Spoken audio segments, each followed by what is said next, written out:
aliamka asubuhi akiwa na hofu.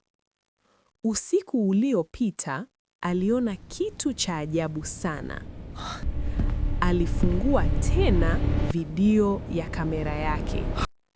Mlango ulifunguka polepole kama kawaida, lakini safari hii aliona kitu kingine.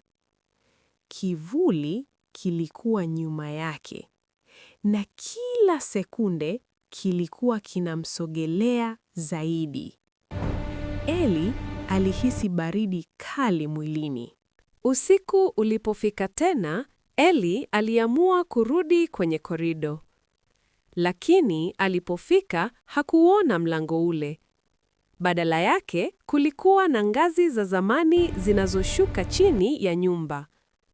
Kwa hofu na udadisi, Eli alishuka polepole.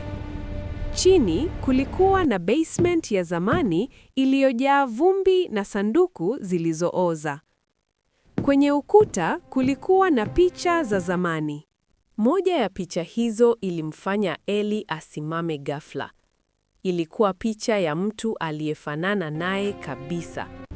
Lakini picha hiyo ilikuwa ya miaka zaidi ya 50 iliyopita.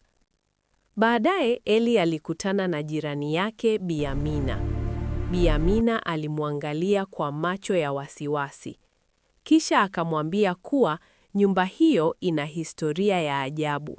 Mtu aliyekuwa anaishi humo zamani alitoweka ghafla. Usiku ulipofika tena, saa 3 kamili iligonga. Eli alikuwa kwenye basement. Na ghafla kivuli kilitokea tena. Safari hii hakikuwa kimya. Kikasema polepole, "Umerudi tena, Eli." Eli alitetemeka kwa hofu. Aliuliza kwa sauti ya chini, "Unanijuaje?" Kivuli kilijibu polepole, "Kwa sababu wewe ndiye uliyenifunga hapa."